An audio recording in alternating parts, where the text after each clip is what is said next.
योवुल को कांची को देखकर एक छोटा बच्चा याद आ जाता है जिसने बचपन में उसकी जंगली जानवरों से जान बचाई थी। दामप्योंग चुन मिस्टर पार्क से कह रहे थे कि उसका अगला टारगेट आपका होटल है, तो वहीं ग्वानफुंग होटल पहुंच भी गया था। ताइसियो उसे कहता है कि हमारे होटल में एक रूम भी नहीं बचा है। ये सुनने के बावजूद भी ग्वानफुंग उस होटल को छोड़कर नहीं जा रहा था। ये देखकर ताइसियो को चिंता होने लगती है। ऊपर से कांची का भी कुछ अता पता नहीं था। ये चिंता भी उसे अलग से खाए जा रही थी। तो यहाँ योवुल कांची को सोते हुए देख रही थी कि वहाँ पर गॉन आ जाता है। गॉन पहले तो उसे लाती मारकर उठाने की कोशिश करता है, पर जब वो नहीं उठता तो वो अपनी तलवार निकालता है। ये देखकर कांची एकदम से खड़ा हो जाता है। वो गॉन से पूछता है कि तुम कौन हो, तो गॉन कहता है कि क्या तुम अपने सेवियर से इतनी बदतमीजी से बात करते हो, तुम्हें पहले अपना नाम बताना चाहिए। तो कांची कहता है कि मैं 100 ईयर इन के मालिक का बेटा कांची हूँ, अब तुम अपना नाम बताओ। लेकिन गॉन तो नहीं बताता। ये देखकर कांची को उस पर काफी गुस्सा आता है। वो उसे मारने के लिए चाहता है, लेकिन उल्टा गॉन ही उसकी धुलाई कर देता है। योवुल उन दोनों के बीच में आकर उन दोनों की फाइट रुकवाती है। कांची योवुल को देखकर कहता है कि तुम जैसा दुबला पतला लड़का मेरी मदद करेगा, मुझे यकीन नहीं हो रहा। तो योवुल उसे जोर से किक मारती है एंड कहती है कि अब यकीन हुआ। आगे ये दोनों कांची को इस तरह से बांधकर होटल की तरफ ले जा रहे थे। तो कांची कहता है कि आप लोग मुझे इस तरह से मत बांधिए, यहाँ पर मेरी इज्जत है। अगर किसी ने मुझे यहाँ पर इस तरह से देख लिया तो योवुल उसे कहती है कि हम तुम्हें आज़ाद नहीं करेंगे, क्योंकि पहली बात हम तुम्हारे सेवियर है, पर फिर भी तुम हमसे बदतमीजी से बात कर रहे हो। दूसरी बात, तुमने गॉन से लड़ाई की। तीसरी बात, होटल के ही लोग तुम्हें मारने के लिए आए थे, जबकि तुमने कहा कि तुम होटल मालिक के बेटे हो। ये तीनों चीज मुझे तुम पर डाउट करने के लिए मजबूर कर रही है। सौतेली माँ ने कांची के साथ जो किया, कांची वो उसे बताना नहीं चाहता था, इसलिए चुप ही रहता है। तो योवुल कहती है कि कहीं ऐसा तो नहीं कि तुम किसी लड़की के साथ बदतमीजी करते हुए पकड़े गए। हाँ, शायद इसीलिए होटल के लोग तुम्हें मारने के लिए आ रहे थे। तो कांची कहता है कि हे भगवान, तुम मुझ पर इस तरह के इल्जाम कैसे लगा सकती हो। नगर में तुम किसी से भी पूछ लो, मुझ जैसे सच्चे और ईमानदार आदमी के बारे में तुमने कभी भी नहीं सुना होगा। तभी ही होटल का एक सर्वेंट उसे देख लेता है एंड कहता है कि कांची, क्या ये तुम हो? कांची वॉज लाइक, गई भैंस पानी में, उसकी ज्यादा बेइज्जती ना हो, इसलिए वो कहता है कि ये दोनों तो मेरे फ्रेंड है। कांची को तो योवुल कोई लड़का ही लग रहा था, इसलिए वो उसके साथ ऐसा ही बिहेव करता है। पर गॉन उन दोनों को इस तरह से देखकर उन्हें अलग करने की कोशिश करने लगता है। ग्वानफुंग ताइसियो से कहता है कि अगर तुम्हारे होटल में कोई कमरा खाली नहीं है तो खाली कराओ। तुम्हारे कस्टमर से कहो कि वो कमरा छोड़कर किसी दूसरे होटल में चले जाए। तो ताइसियो कहता है कि मैं अपने कस्टमर के साथ इस तरह की बदतमीजी नहीं कर सकता। आप लोग लेट आए हैं तो आप लोगों को किसी दूसरे होटल में चले जाना चाहिए।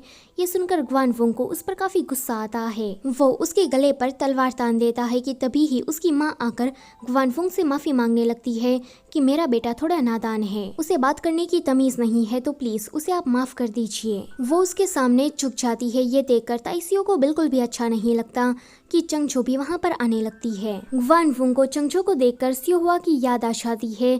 वो एक ही टेस्ट चंगझो को देखे जा रहा था, यानी कि इस हवसखोर की गंदी आदत अभी तक नहीं सुधरी है। कि तभी ही वहाँ पर कांची आता है और उसके साथ साथ एक छोटा सा तूफान के थमने के बाद हम ताइसियो के चेहरे पर एक स्माइल देखते हैं, क्योंकि उसे ऐसा लग रहा था कि कांची आ गया है तो अब वो सब कुछ हैंडल कर लेगा। कांची उससे कहता है कि तुम्हारी हिम्मत भी कैसे हुई मेरे भाई के गले पर तलवार रखने की, यहाँ पर कोई भी कमरा खाली नहीं है, तो तुम लोग चुपचाप चले क्यों नहीं जाते। ग्वानफुंग कहता है कि लगता है कि तू मुझे जानता नहीं। तो कांची उससे कहता है कि मैं तुम्हें जानकर क्या करूँगा, वैसे होगे कोई बड़े मंत्री, लेकिन तुम में अक्ल जरा सी भी नहीं है। ये सुनकर ग्वानफुंग को आ जाता है उस पर गुस्सा एंड फिर फाइट स्टार्ट होती है। ये दोनों होटल की छत के ऊपर रहकर ये नज़ारा दूर से ही देख रहे थे। कांची तो 3 सेकंड के अंदर ही इन सभी को ढेर कर देता है। फिर वो ग्वानफुंग से कहता है कि क्या तुम अभी भी कंटिन्यू करना चाहते हो। तो ग्वानफुंग पागलों की तरह हंसने लगता है। वो कहता है कि तुम तो काफी इंटरेस्टिंग हो। फिर वो चंगझो की तरफ अपनी गंदी नजरों से देखते हुए कहता है कि यहाँ पर तो बहुत सी इंटरेस्टिंग सी चीजें हैं। इतना कहकर वो जाने लगता है। ग्वानफुंग का पर्सनल बॉडीगार्ड था, उसकी नजर कांची के ब्रेसलेट पर पड़ जाती है, लेकिन फिर वो सभी लोग वहाँ से चले जाते हैं। कांची ने आज ग्वानफुंग के सामने हिम्मत दिखाई थी, जिससे योवुल उससे काफी इम्प्रेस हो जाती है। अगले दिन ये सारी बातें ये सभी लोग मिस्टर पार्क से कह रहे थे। उसकी वाइफ कहती है कि ग्वानफुंग बहुत ही ज्यादा जालिम है। जो भी कोई उसके रास्ते में आता है, ग्वानफुंग उसे काफी ब्रूटली मारता है। कल कांगची ने उसके साथ झगड़ा करके जरूर उसे गुस्सा दिला दिया होगा, तो हमें उसे माफी मांगनी चाहिए। ये सुनकर मिस्टर पार्क ताइसियो के साथ ग्वानफुंग के पास माफी मांगने चाहते हैं, जो कि अभी लड़कियों के साथ किसी ब्रोथल में मजे कर रहा था। मिस्टर पार्क के घर से जाने के बाद सौतेली माँ कांगची से कहती है कि मैंने तुमसे मना किया था ना कि यहाँ पर वापस लौटकर मत आना, फिर तुम क्यों चले आए? तो कांगची कहता है कि मैंने सुना कि होटल में कोई दिक्कत आ गई है, इसलिए मैं दौड़ा चला आया। वैसे जब मैं छोटा था तब आप हमेशा ही मुझ पर चिल्लाती रहती थी, मुझ पर कभी भी आपने ध्यान नहीं दिया, और जब भी देखती थी तो कभी भी मेरी तरफ आपने स्माइल नहीं की। मैंने हमेशा ये कोशिश की है कि मैं आपको गुस्सा दिलाने वाला काम ना करूँ, पर फिर भी आप मुझसे इतनी नफरत क्यों करती है? तो उसकी सौतेली माँ कहती है कि तुम्हारी रियल आइडेंटिटी मेरे बच्चों को नुकसान पहुंचा सकती है, इसलिए तुम मुझे बिल्कुल भी पसंद नहीं हो। मैं तो ये तक नहीं जानती कि तुम इंसान हो या फिर कुछ और। कांगची को उसकी सौतेली माँ की बातें सुनकर कुछ भी समझ में नहीं आता, लेकिन उसे ये सब कुछ सुनकर काफी बुरा लगा था। जब वो बाहर जाता है तो चंगचो अपने मैरिज की तैयारी कर रही थी। ये देखकर वो और भी ज्यादा सैड होने लगता है। योवुल उसके पास आकर कहती है कि अच्छा, तो तुम होटल मालिक की बेटी से ही प्यार करते हो, और ये बात उसकी माँ को पता लग गई, इसलिए उसने तुम्हें मारने की कोशिश की, और वो तुम्हें बिल्कुल भी पसंद नहीं करती। कांगची उसे काफी गुस्से से कहता है कि तुम अपने काम से काम रखो ना। योवुल जोर से उसके माथे पर एक लकड़ी मारती है, तो वो कहता है कि क्या तुम मरना चाहते हो? तो योवुल कहती है कि मुझे तो लगा था कि तुम डॉज कर दोगे, क्योंकि कल तुम काफी ज्यादा अच्छी तरीके से लड़ रहे थे। कांगची कहता है कि वो तो बुरे लोगों को देखकर मेरे अंदर अचानक से ही पावर आ जाती है, वैसे ये सारी बातें मैं तुम्हें क्यों बताऊं? तो योवुल कहती है कि अब तो मुझे तुम्हें और भी छनना है, क्यों ना हम तलवारबाजी करें? तो वो कहता है कि मुझे तुम जैसे छुटकों के साथ लड़कर अपना टाइम वेस्ट नहीं करना है। तो वो कहती है कि तुम मकड़ी से डरते हो ना? तो वो डरते हुए कहता है कि नहीं तो। योवुल जोर से चिल्लाती है कि देखो वो रहा मकड़ा। तो ये सुनकर वो डरने लगता है। योवुल उस पर हंसती है, तो वो गुस्सा होकर वहाँ से चला जाता है, एंड फिर कहता है कि इसको कैसे पता चला कि मुझे मकड़े से डर लगता है। यहाँ ग्वानफुंग मिस्टर पार्क को इसी तरह से काफी लंबे टाइम तक खड़ा रहने को कहता है, एंड जब वो उसे माफी मांगने के लिए चाहते हैं तो ये कमीना कहता है कि मुझे माफी नहीं चाहिए, मुझे तो तुम्हारा होटल चाहिए। ये सुनकर ये दोनों शौक।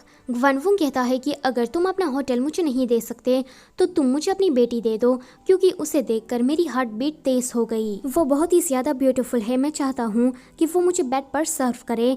वैसे ये बेशरम कमीना एक बाप और भाई के सामने इस तरह की बातें कैसे कर सकता है? फिर वो कहता है कि अगर तुम ये दोनों चीजें नहीं करना चाहते तो कांगची को 200 कोड़े मारो। मिस्टर पार्क ऑफिसर दाम्प्योंगचुन की बात को याद करते हैं। उसने कहा था कि जितना हो सके ग्वानफुंग को टालना, उसकी बात में बिल्कुल भी मत आना। ये सब कुछ याद करके मिस्टर पार्क उसे कहते हैं कि कांगची मेरा बेटा है, मैं उसे ठीक से परवरिश नहीं दे सका, तो ये मेरी गलती है। कांगची की जगह पर 200 कोड़े तुम मुझे मारो। ये सुनकर ग्वानफुंग उन दोनों को ऐसे ही जाने देता है, क्योंकि ग्वानफुंग को पता था कि इस पूरे नगर में मिस्टर पार्क का नाम है। अगर ग्वानफुंग ने मिस्टर पार्क को मारा तो लोग जरूर इस बात का विरोध करेंगे। दूसरी तरफ कांगची देखता है कि बोंगचुल और उसके टट्टू बिना बात की वसूली कर रहे हैं, तो ये देखकर वो उसकी धुलाई करना शुरू कर देता है। कांगची बोंगचुल को मार मार कर उसने जितने भी पैसे लोगों से लिए थे वो सारे वापस लेता है। दूर से योवुल ये सब कुछ देखकर सोचती है कि ये तो दिन दहाड़े रॉबरी कर रहा है, लेकिन कांगची तुरंत ही उन सारे पैसों को लोगों में बांट देता है। ये देखकर योवुल फिर से उसे इम्प्रेस हो जाती है। सूजंग भी कांगची को दूर से इस तरह से देख रहा था कि योवुल की नजर उस पर पड़ती है। वो उसके पास शक्र से कहती है कि पीच ट्री के पास मैंने उस लड़के को देख लिया, तो अब क्या होगा? तो सूजंग उसे कहता है कि अब तुम दोनों में से कोई एक मर जाएगा और इस किस्मत को कोई भी नहीं बदल सकता। ये सुनकर योवुल को रोना आ जाता है, मतलब कि उसकी किस्मत इतनी ज्यादा खराब कैसे हो सकती है। यहाँ कांगची देखता है कि उसकी पूरी फैमिली मिलकर चाय पी रही है। वो उन्हें इस तरह से हंसता देखकर उसके पास नहीं जाता, एंड दूसरी तरफ जाने लगता है जहाँ पर उसे योवुल मिलती है। कांगची तो उसके पीछे पड़ जाता है कि तुम्हें ये बात कैसे पता है कि मुझे मकड़े से डर लगता है, लेकिन योवुल तो उसके किसी भी बात का जवाब नहीं देती कि तभी ही उन दोनों पर हमला हो जाता है। और मुझे ये बताने की बिल्कुल भी जरूरत नहीं कि ये काम आखिर में किसका होगा। आपने सही सोचा, कमीने ग्वानफुंग का। सो गाइस, इसी के साथ ये वाला पार्ट होता है यहीं पर ही ख़त्म। Don't forget to like, share and subscribe. Thank you for watching.